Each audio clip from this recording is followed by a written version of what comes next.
Every day, the Texas Department of Public Safety sends out a collection of news articles in an email. The open source findings reference Mexico-related news.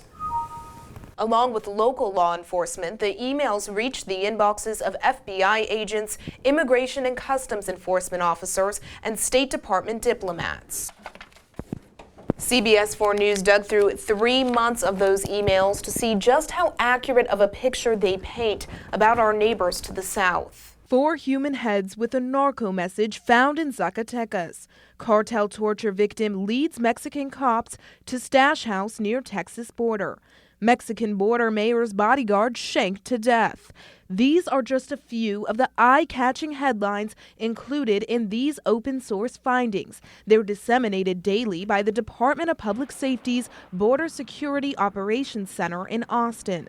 The agency says the articles are collected from different media outlets and are forwarded to other agencies for the sole purpose of providing situational awareness on Mexico. CBS 4 News reviewed the open source findings from September to December last year.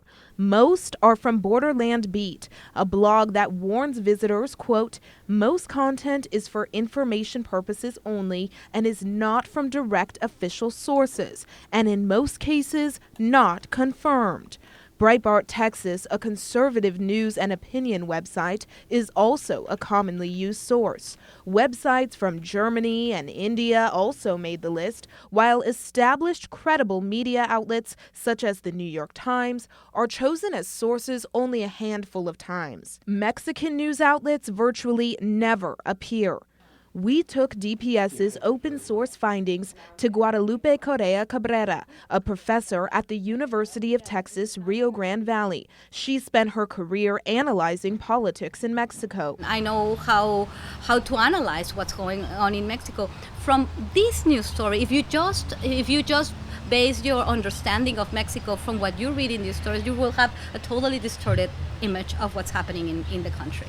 She called the open source findings unprofessional, questioning the sources the Department of Public Safety chooses to cite. Some of these stories are taken from media outlets that are not mainstream media outlets with all the rigor of journalism. They have very specific agendas of presenting certain type of information at certain moments of time. Correa Cabrera says she noticed several inaccuracies in the articles, along with a lack of analysis to support the content. You have a person who's selecting these news stories and is presenting these stories. For what? What is the methodology of selection? How you're classifying these news stories? You could have been doing something that's more fruitful instead of just selecting randomly these stories and sending them out. CBS 4 News requested comment from the Mexican consulate in McAllen. They referred us to the embassy in Washington, D.C. We also reached out to lawmaker Terry Canales of Edinburgh. He also thinks that the open source findings are not the most responsible way to inform people about Mexico. I don't mind DPS sending people real numbers, real statistics, real situations, and verified facts. But if we're just taking any Tom, Dick, and Harry's article off the internet, and then because when you get an email from DPS is ostensibly sanctioning it and putting their brand on it.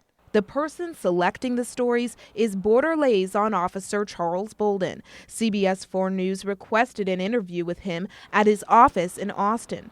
A spokesman for the Department of Public Safety, Tom Vinger, denied our request. So we asked to speak with Vinger instead. He declined that request too and sent us a statement that reads in part, quote, "The people who receive this information understand that any media source may provide inaccurate or biased information, and they have the expertise and background to analyze the information and determine what may or may not be useful to them. It is also not their only source of information on Mexico. The stakeholders who receive this information have indicated it is a valuable tool for them," end quote.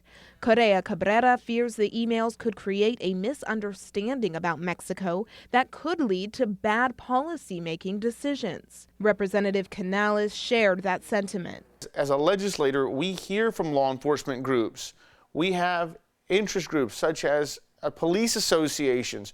And these aren't just being sent to local law enforcement, they're actually being sent to federal law enforcement agencies such as ICE, Border Patrol, and so DPS is sending this out to everybody. And for instance, in this, border security, you're going to have the interest groups, and if they're relying on this stuff, and that's what's fueling the fire, I think that that's a genuine concern. While Canales thinks it's important for the Department of Public Safety to collect and disseminate data on Mexico, he says that information must be accurate. The information that they're disseminating needs to be properly vetted, confirmed, so that we're not gossip mongers, we're purveyors of fact.